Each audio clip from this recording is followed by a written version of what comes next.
하나님께서 어떻게 하셨어요? 이제 시작하는 거죠. 땅이 혼돈하고 막 그래요. 공허하며 깊은 어비스 뭐 이렇게 지옥이라고 이렇게 표현하게 하는데요. 그것이 깊은 위에 있다. 그것이 어두웠다는 거고 아무것도 없었다는 거예요. 공허하고 하나님의 신은 이제 수면 위에 운행하였더라 이렇게 표현을 합니다. 이걸로 여러 가지 이제 많은 이 안에서 주님의 어떤 주제들이 나오고 있는데요. 그러면서 이제 하나님께서 창조 하나님의 행위가 나오죠. 하나님의 첫 번째 행위로서 하나님이 이제 말씀을 하십니다. 하나님이 말씀하시죠. 빛이 있으라라고 하십니다. 한번 생각해 보면 좋을 것 같아요. 주님이요 아무것도 없는 공허함입니다. 어둠이에요. 근데 주님이 거기에서 나무가 있고 열매가 맺고 바다에 물고기가 있어라 뭐 이것부터 하지 않으시더라고요. 그렇지 않습니까? 그러지 아니하시고 또 한 번에 그냥 모든 것을 이렇게 딱 완제품으로 그렇게 주시지도 않더라 이거예요. 그래서 하나님의 창조의 방식이 이제 순서로 이렇게 나와요. 차례대로 나오는데 근데 그 차례대로 나올 때 첫 번째 순서, 두 번째 순서, 세 번째 순서 이걸 아마 가만히 이렇게 살펴보면 우리에게 뭔가 주는 메시지가 있어요. 하나님 먼저 빛을 창조하십니다. 그러니까 빛이 어둠으로부터 나왔죠. 빛이 어둠에서 나오니 어둠과 빛이 어떻게 돼요? 이제는 구분되죠. 구분되기 시작합니다. 빛만 있는 건 아니죠. 빛만 있는 건 아니고 뭐가 같이 있어요? 어둠이 있어요. 그러니까 어둠이 있지만 어둠에서 이제 빛이 그래서 이제 빛과 어둠이 구분되기 시작하죠. 어둠. 우리의 삶이 어두우면 보이지 않잖아요. 아무것도 안 보이죠. 참 어두운 데를 이렇게 걸어가려고 하면 답답하고 깝깝하죠. 아무것도 안 보이니까. 우리 인생도 마찬가지고 자녀를 향한 마음도 그렇고 뭐 우리의 어떤 기업도 마찬가지고 모든 것이 다 그런 것 같아요. 눈에 안 보여서 안 보이는 게 아니라 뭔가 답은 필요로 하는데 답이 안 보이는 거예요. 그러니까 어두운 거죠. 그런 어둠이 오면 어때요? 막 불안해지고 답답해지고 갑갑하고 막 그러잖아요. 뭔가 하기는 해야 되는데 안 보이거든요. 괜히 자칫 잘못했다가 이거 헛디딜 수 있으니까. 그런데 마음은 굉장히 조바심 나고 조급해지고 불안하고 염려되고 보이지 않으니까. 확실하지 않으니까요. 그렇다고 해서 하나님이 안 계시느냐? 그건 또 아니죠. 우리에게 보이지 않고 우리에게 확신이 없고 우리에게 선택할 수 있는 어떤 여러 가지 길이 안 보일 뿐이지. 근데 오직 보이는 건 뭐가 있냐면 하나님이 그거를 계획하고 있다는 건 보이더라고요. 그래서 우리 이렇게 얘기하죠. 하나님 주여 뜻대로 하시옵소서. 이런 말을 합니다. 주님 뜻대로 하시옵소서.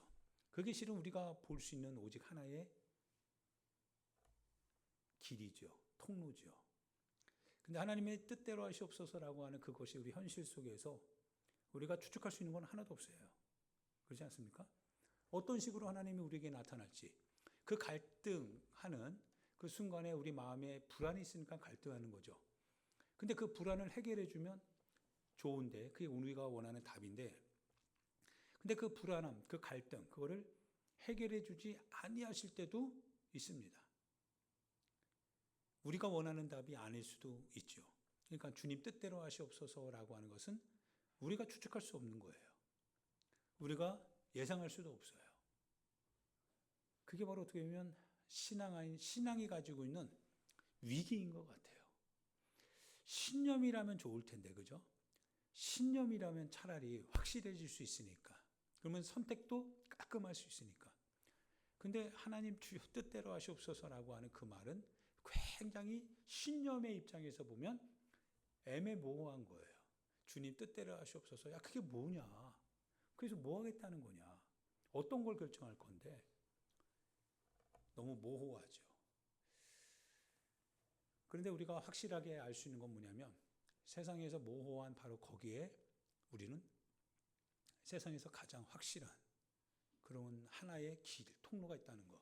그것이 바로 주님 뜻대로 하시옵소서 이 얘기죠. 그래서 어둠으로부터 주님이 뭘 만드세요? 이렇게 빛을 만들어내십니다. 자, 빛이 만들어져요. 그래서 어둠과 빛이 나눠집니다. 그 다음에 아무것도 안 하면 뭐 할 말이 없는데, 근데 주님이 빛을 만드신 또 이유가 있으세요. 그러면서 하루가 되면서, 그러면서 그걸 이제 하루라고 이제 시간이 만들어진 거죠. 어둠에서부터 빛이 나오니까 어둠이 되고 아침이 되니, 어둠이 지나고 아침이 되니 이는 첫째 날이니라. 이제 시간이 창조가 돼요. 하나님은 시간의 창조자이십니다. 그러면서 이제 그 하늘을 주님이 이제 궁창을 만드시기 시작하시죠. 그리고 물은 물로 모이고 물이 빠져나간 그 현장은 땅이 되고 육지와 바다가 생깁니다. 이건 다 공간이죠. 맞죠? 공간입니다. 베이스가 형성이 되는 거예요. 어떻게 보면 우리 인생의 미천이 주어지는 겁니다. 그거 없이 뭔가 할 수는 없으니까요. 우리에게 능력이 없는데 능력 없는 우리에게 뭔가를 능력이 요구되는 어떤 거를 하라고 하시는 주님은 아니세요. 우리가 시험을 당하는데 감당할 수 없는 시험을 당한다라고 한다면 그 책임은 누가 지셔야 돼요? 우리에게 그 시험 당하게 하신 그분이 책임져야 되는 거 아닐까요? 우리에게 그 능력이 없잖아요. 능력이 없어요. 그런데 능력이 없는데 능력을 필요로 하는 그걸 주님이 요구하신다면 주님 합리적이지 않으신 분이시죠. 근데 주님 그러지 않으세요. 그래서 하나의 어떤 베이스를 만들어내세요. 베이스를 만들어내고 이제 주님이 뭔가를 하려고 하세요. 뭔가 하려고 하세요. 어둠으로부터 시작된 거예요. 어둠으로부터 빛이 나오고 빛으로부터 시간이 창조되면서 하나님이 하늘을 만드시고 그리고 물을 끌어내고 육지를 드러내게 하시고 그래서 이제 주님이 뭐 하시나 이렇게 살펴보니까 이제부터 뭔가 꿈틀꿈틀 되는 게 있어요. 주님이 만들어내기 시작하세요. 그래서 물속에는 생물들, 물속의 생물들, 하늘은 공중 나는 새들, 육지는 심에는 온갖 나무와 이런 과실들 그리고 채소들 쫙 만들어내세요. 그리고 하늘에는 이제 광명, 즉 광명을 다스리는 큰 광명과 작은 광명. 오늘 우리 판단에 의하면 그것은 별, 달, 그리고 태양 뭐 이런 거 되겠죠. 행성들을 만들어내신 거죠. 그러면서 이제 땅에는 과실을 막 맺고 막 그러잖아요. 그러면 그거 만들어낸 이유가 뭐예요? 그 안에 이제 움직이는 동물들이 나오기 시작해요. 동물들이 이제 채소를 먹고 막. 그러고 나서 이 질서, 이게 하나님의 질서입니다. 순서에 따르는 질서가 이렇게 쫙쫙 세워져 나가요. 세워져 나가요. 그러니까 한 번에 내가 뭘 만들어내겠다. 이건 불가능한 것 같아요. 하나님께서는 베이스를 잘 해나가면서 하나하나 이렇게 순서대로. 그러니까 일확천금은 없는 것 같아요. 뭔가 하나님의 뜻에는 단계가 있는 것 같아요. 이렇게.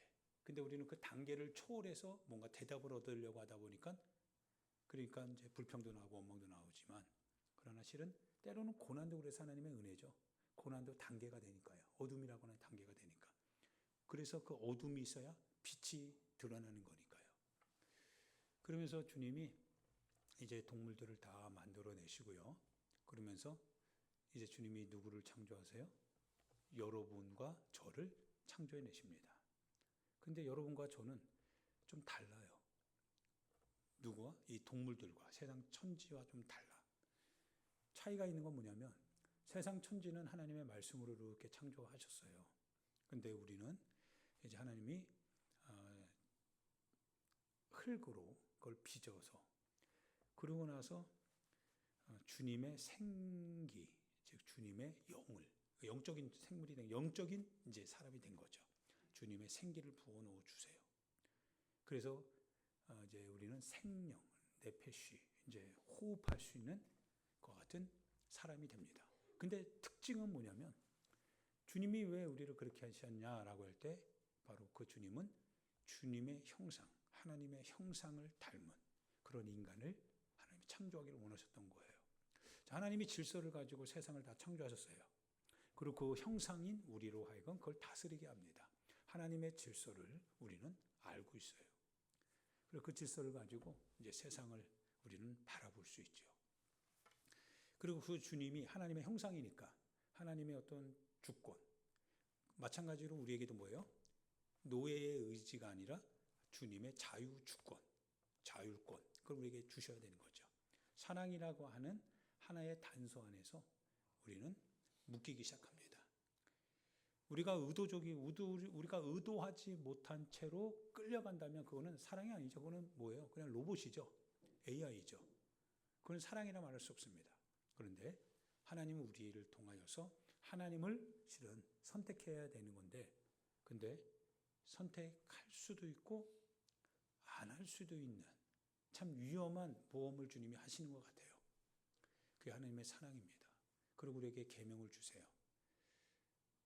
우리를 하나의 계명을 주시면서 주님은 사랑을 확인하고 싶어 하십니다. 동산 중앙에 있는 선악을 알게 하는 나무는 너희들이 먹지 마라. 다른 건 다 먹어라. 그러나 이것만은 안 된다. 그래서 인간이 이제 세상을 주님이 주시는 지혜가 있으니까, 하나님의 형상이니까 주권을 가지고, 누가 뭐라고 하지 않아요. 주권을 가지고 질서 그대로 갑자기 땅에서 살아가야 될 짐승들, 식물들을 우리 마음대로 물속에다가 할 수는 없어요. 그건 주님이 만들어낸 질서가 아니니까. 그래서 그런 주님의 질서를 우리는 통제하는 게 아니라 관리하는 겁니다. 관리해 나가요. 질서대로 가도록. 그런데 여러분도 알다시피 이제 죄가 들어오죠. 죄로 말미암아. 죄는 뭡니까? 하나님의 계명에 반하는 게 죄죠. 그래서 하나님의 계명을 우리가 어깁니다. 하나님의 형상으로서요. 우리가 하나님의 형상을 포기하기를 원합니다. 하나님과의 약속을 파기하기를 원했죠. 그래서 하나님의 말씀에 대하여서 우리는 도전하기 시작했습니다. 물론 그 유혹의 그 발단은 실은 사단이었죠. 사단이 매개가 되어서 우리를 하나님의 형상을 파괴하기 원했죠. 그리고 파괴당했습니다. 그리고 파괴당하니까 결국 죄로 말미암아 우리가 눈을 뜨게 되었습니다. 그 죄로 말미암아 뜨게 되는 눈은 첫 번째 본 게 뭐예요? 부끄러움이었습니다. 참 못났다. 참 무능력하다. 참 너 어떻게 그렇게 사냐? 넌 왜 이렇게 능력도 없고 늘 세상 살아가는 이유가 뭐냐? 참 부끄럽다. 이런 거지요. 자기를 폐쇄하기 시작하는 거죠. 상대적 박탈감에 괴로워하기 시작하는 거죠. 그게 우리 인생이거든요. 첫 번째 죄로 말미암아 깨닫게 되는 거. 하나님의 형상을 포기하고 우리가 하나님처럼 되겠다라고 하는 것이 교만이라고 한다면 나무 뒤에 숨는 건 뭐예요? 우리의 태만죄입니다. 기만죄이지요. 우리 자신을 학대하는 겁니다. 우리 자신을 평가를 통하여서 우리를 억압하는 겁니다. 하나님의 형상이 아니죠. 그래서 하나님이 찾으시잖아요. 아담아, 아담아, 네가 어디 있느냐? 주님이 부르시는데요. 부르시는 목적은 뭐예요? 숨지 않았던 아담이 숨었더라 이거예요. 그러면서 아담이 첫 번째 한 얘기가 뭐예요? 내가 벌거벗어서 부끄러워서 수치가 드러나서 주님 앞에서 더 이상 설 수 없습니다. 그러니까 주님이 뭐라고 하시냐면 누가 너로 하여금 너가 벗었다라고 하는 것을 알려주더냐. 즉 우리는 부족한 그대로 주님의 받아들여지는 사람들이었거든요. 우리가 넉넉해서 능력이 있어서 주님의 형상이 된 건 아니었다는 거예요. 우리가 뭔가 할 수 있는 힘이 있어서 가진 게 많아서 그래서 주님 앞에 우리가 자신감 있게 나타날 수 있는 그런 사람은 아니었다는 거예요. 우리가 은혜를 뭐 크게 받아서 내가 뭐 하나님부터 은사를 크게 받아서 그래서 나는 주님 앞에 이렇게 당당하게 설 수 있어. 반대로 어떤 사람은 가진 게 없어. 어떤 사람은 능력이 없어. 어떤 사람은 뭐 해도 잘 안 돼. 그러다 보니까 실패로 계속 찌들어 버려. 나는 하나님 앞에 나아가기가 참 부끄러워. 주님 그러신 적 없다는 거죠. 주님 그러신 적 없다는 거예요. 벗었으나 입었으나 다 주님 앞에 우리는 다 설 수 있는 사람들이라는 거죠. 그래서 누가 하나님이 알려줬다는 게 아니죠. 그러니까 이거는 하나님의 뜻이 아니라는 거예요. 누가 너로 하여금 그 벗었다라고 하는 것을 알게 해줬느냐. 그건 하나님의 뜻이 아니었다는 거예요. 그건 하나님의 의지가 아니었다는 거예요. 죄가 보게 한 거예요. 죄가. 내가 죄를 지니까 그 죄가 나를 그렇게 보게 한다. 이게 실은 기만죄예요. 그러니까 나를 겸손한 척하는 거가 아니라 나를 기만하는 거예요. 겸손해야지만이 하나님이 나를 받아준다. 막 이런 의도적인 모습들. 기만죄예요. 하나님은 겸손하다고 해서 받거나 안 받거나 그런 하나님은 아니거든요. 우리는 하나님의 형상이니까요. 하나님 말씀대로 살면 주님이 우리를 언제나 그대로 받아주시는 주님이시니까. 그런데 어느 날부터인가 왜곡된 거죠. 근데 창조는 이런 거 아니었습니다. 그죠? 하나님께서 창조하셨던 그 모습은 조화로운 세상이었어요. 정말 조화로운 세상이에요. 질서대로 움직여가는 세상. 베이스를 주님이 만드시면 그 베이스 위에다가 하나님이 하나하나 차곡차곡 마치 아파트 이거 아파트를 막 올리듯이 먼저 기초공사를 하시고 하나하나 설계도를 따라 이렇게 올라가시는 그 모습. 그게 실은 하나님이 보시기에 좋았던 그 모습이었거든요. 야, 주님이 그래서 안식하게 된 거죠. 주님이 안식할 만큼 세상은 주님의 눈에 쏙 들어왔습니다. 우리의 삶도 안식할 수 있는 때가 언제입니까? 자식이 막 문제를 일으켜요. 자식이 막 뭔가 좀 불안해하고 떨려하고 뭔가 큰 일 때문에 고통합니다. 부모의 마음이 안식이 있나요? 부모의 마음이 안식이 없죠. 뭔가 무질서하면 안식할 수가 없어요. 뭔가 하나의 어떤 갈등 관계가 형성이 되면 안식할 수가 없어요.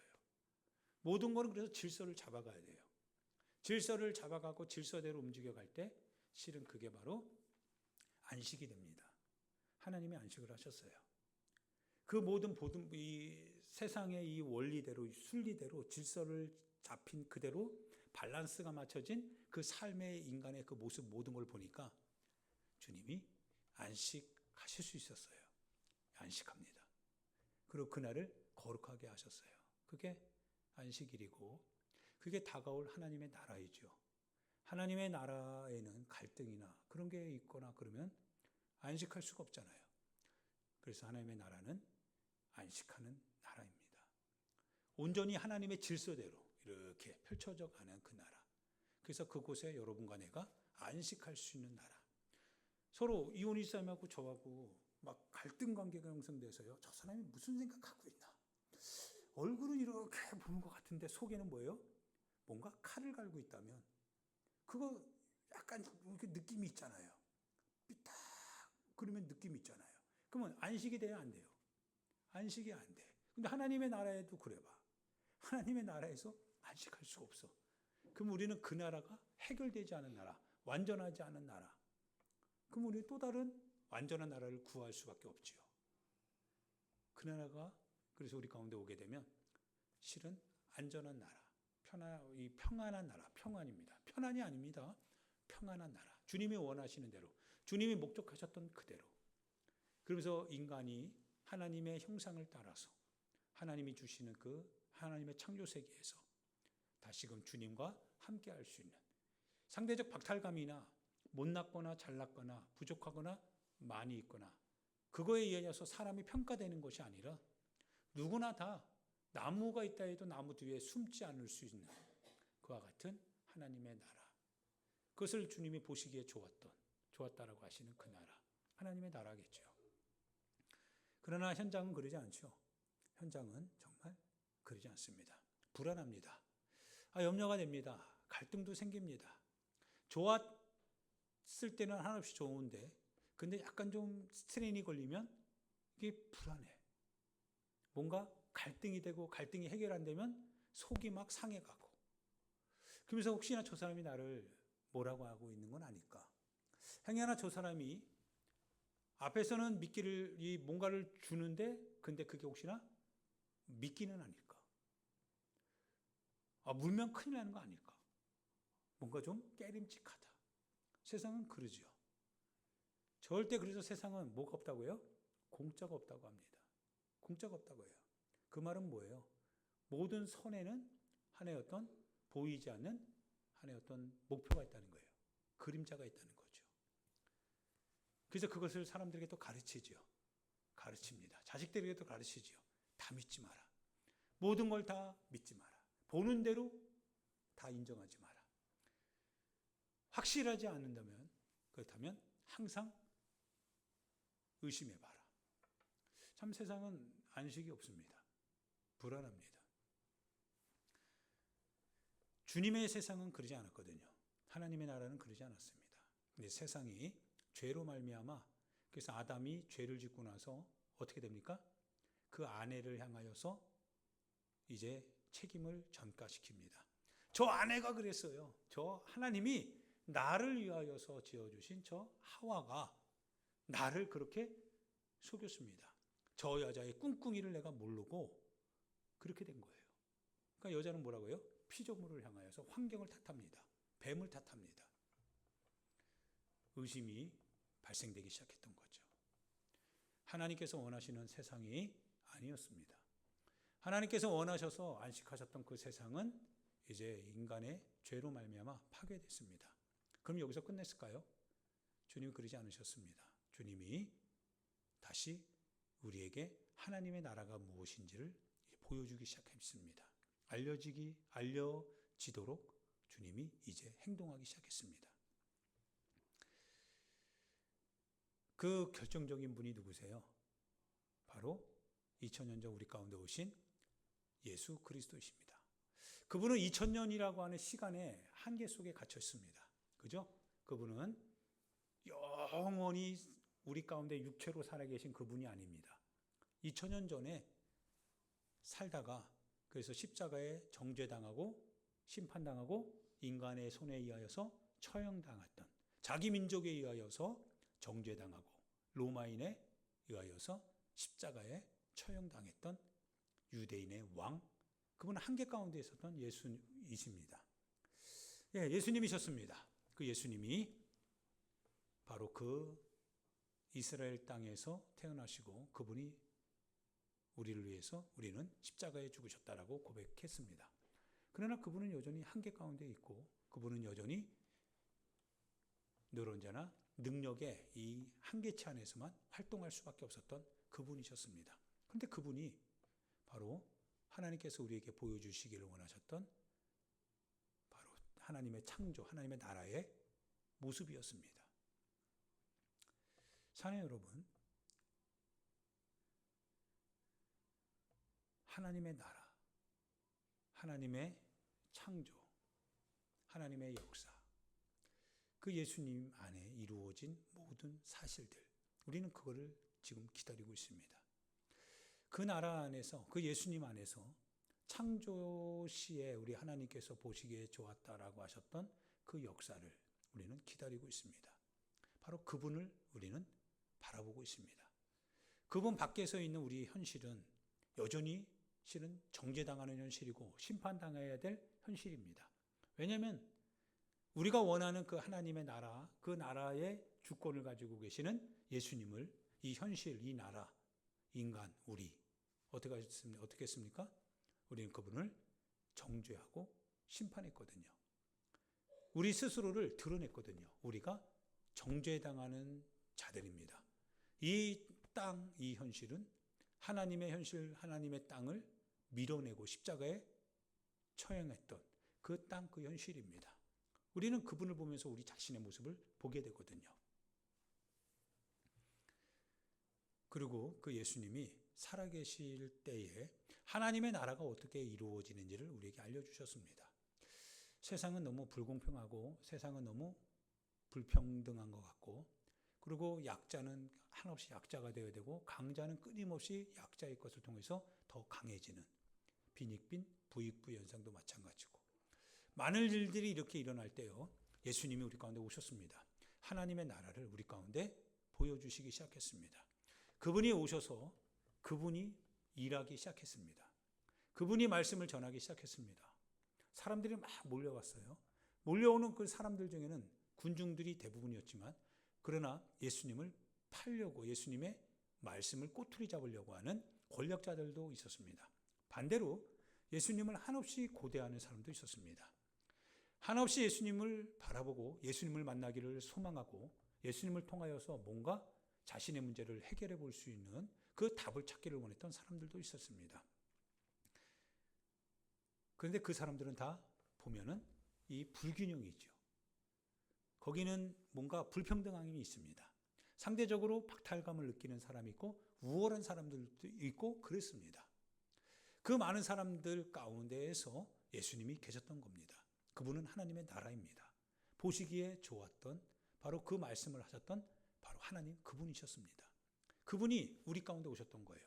그리고 그분이 어떻게 하나님의 나라가 이루어지는지를 보여주기 시작하셨습니다. 그리고 그분이 이제 한 병자를 앞으로 나오게 합니다. 그 병자를 향하여서 사람들에게도 말하죠. 이 사람을 낫게 하는 것이 하나님의 뜻이 아니겠느냐. 너희들이 안식일 날 치료하는 행위가 일이라고 하는 명목하에 이 사람을 고치지 못하는 것이 마땅하다고 하지만 그게 실은 하나님의 나라에서는 왜곡됐다는 거예요. 하나님이신 그 예수님이 그 사람을 이제 앞에 세우고 내가 너에게 말하노니 이제 네 질병에서 놓여 깨끗함을 받아라 라고 하니까 그분이 깨끗해지더라고요. 그리고 그분이 돌아갑니다. 돌아가는 그분이 기쁠까요? 안 기쁠까요? 기쁠 겁니다. 엄청나게 기쁘지요. 세상에서는 만나지 못했던 거고요. 세상은 다만 정죄당했을 뿐이고 세상에서는 다만 자기가 질병에 걸린 자고 다만 세상에서는 자기는 장애인이었거든요. 사람들은 나를 장애인으로 대할 줄은 알았지 동정은 베풀 수는 있어도 나를 동등하게 생각하는 것 같지는 않았습니다. 그 자신의 마음에서도 그렇게 편협된 편견도 자리를 잡았고 커져갔을 거예요. 근데 예수님은 달랐습니다. 예수님은 달랐어요. 그 사람을 앞에 세우고 그러면서 그 사람을 향하여서 주님이 말씀하셨습니다. 그리고 그분을 예수님이 치유하셨습니다. 그분이 기뻐하기 시작했습니다. 하나님의 은혜입니다. 그가 나은 것뿐만 아니라 그가 이제 드디어 뭐 하게 된 거예요? 그 안에서는 사람들과 하나의 어떤 균형을 잡게 된 거죠. 본인이 지금은 균형 잡히지 않은 사람이라고 생각했는데 근데 주님이 그분을 균형 잡히게 해주셨습니다. 오늘 마리아가 그런 찬양을 하죠. 줄인 자에게 주님 먹을 것을 주신다. 비천한 자를 주님이 높여주신다. 평지가 높아지고 높은 산은 낮아지고 그러면서 하나의 어떤 그 균형 잡힌 것 같은 세상 현장을 예수님의 그 어머니였던 이 마리아가 막 선언하기 시작하는 거죠. 그러면서 마리아는 뭐라고 고백하냐면 첫 번째, 가련한 나에게 하나님의 은혜를 주셨습니다. 그런 인생을 살아가는 자신을 향해서 가련하대요. 가련하다. 참 가련하다. 근데 그 말을 들어보니까 여러분과 내 자신 같아요. 우리 가련한 인생인 거죠.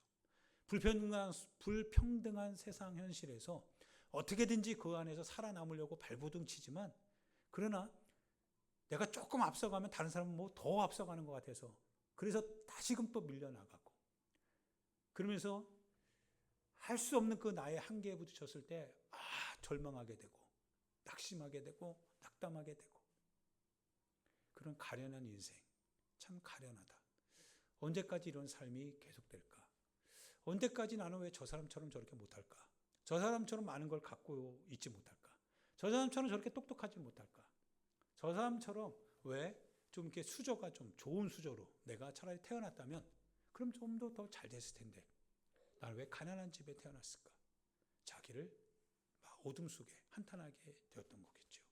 그런 현실을 우리는 살아가고 있는 거 아닐까 싶으면서 그러면서 이렇게 표현하는 것 같아요. 가련한 나, 가련한 인생.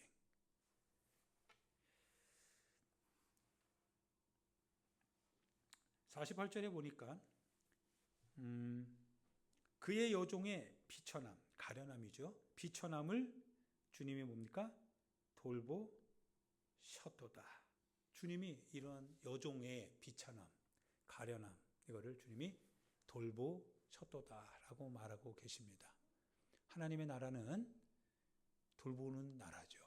하나님의 나라는 해결하시 주시는 나라이죠. 그러면서 예수님 곁에 이제 많은 사람이 몰려옵니다. 많은 병자가 몰려와요. 많은 세상에서 소외된 사람들이 막 몰려옵니다. 주님이 한 사람 다 그냥 나 몰라라 하지 않으시고요. 다 고쳐주십니다. 해결해 주십니다. 그리고 그들을 다 돌려보내 주십니다. 배고프면 주님이 먹을 거 줘서 보내기도 하십니다. 예수 그리스도 안에 뭔가 모르지만 세상에서 우리가 원했지만 가지지 못했던 어떤 평등, 세상에서 우리가 만나고 싶었지만 그러나 만날 수 없었던 그와 같은 확신, 신뢰, 이런 것들이 예수님 안에서 드디어 우리에게 보여지기 시작합니다. 하나님께서 말씀을 하십니다. 주님이 보시기에 참 세상 좋았다. 세상이 좋은, 주님이 보시기에 참 좋은 세상, 주님이 보시기에 참 아름다운 세상, 질서대로 주님이 말씀하신 그대로, 그래서 주님이 안식하실 수 있는 그 세상, 예수님께서 우리에게 보여주시기 시작하는 거죠. 예수님께서 우리에게 알려주시기 시작하는 거죠. 주님 우리에게 직접적으로 바로 이게 하나님의 뜻이다라고 우리에게 나타내주기 시작합니다. 그러면서 주님이 말씀하십니다. 내 이웃을 내 몸과 같이 사랑해라. 하나님을 사랑하는 것과 둘째는 내 이웃을 내 몸과 같이 사랑해라. 모든 율법은 여기에서 다 완성이 되는 것이다. 돌보라는 거죠. 살피라는 거죠. 함께하라는 거죠. 그러나 우리의 힘으로는 실은 그게 불가능하죠. 우리의 신념은 그게 안 되죠. 저 사람이 자기가 노력한 만큼 사는 건데 우리의 신념은 거기에서 마치 칼자루를 가지고 흔드는 것과 같죠. 그런데 신앙은 그렇지 않습니다. 신앙은 그래서 우리의 능력과 우리의 힘, 우리의 지식으로 오늘을 살게 하는 게 아니라 하나님께서 우리에게 주시는 능력으로 그분이 우리에게 보여주시는 그 마음을 가지고 성령의 도움을 힘입어서 신앙하는 힘으로 오늘을 주의 말씀대로 살아가는 겁니다. 그 바로 신앙하면서 이 신앙을 통하여서 우리는 누구를 기다리세요? 바로 우리 주 예수 그리스도, 그분을 기다리고 있습니다. 그분이 오시기를 학수고대합니다. 그분이 오시면 모든 것이 여러분과 제가 가진 게 많다면 좀 불편하겠지만 능력이 좀 많다면 뺏길 것 같아서 불편하겠지만 그럼 여러분과 저는 비천한 인생이라고 하는 고백 속에 있잖아요. 우리는 비천하잖아요. 우리는 가련하잖아요. 무엇인가 모르지만 우리는 무엇인가 문제 속에서 우리 스스로도 감당할 수 없는 여러 가지 아픔을 가지고 살아가는 비천함이 있잖아요. 그런데 예수님이 오시면 우리를 드러내 주실 것 같아요. 그분이 오시면 우리를 책망하거나 우리에 대하여서 뭐라고 하시지 않을 것 같아요. 주님 안에서 우리는 다 불쌍히 여김을 받아야 될 비천한 사람들이니까요. 마리아는 자기 자신을 고백하는 거죠. 나는 비천한 여종입니다. 나는 비천한 여종입니다. 그래서 내가 복을 받았다 이거예요. 주님이 나를 돌봐주셨다는 거죠. 주님이 나를 돌봐주셨습니다.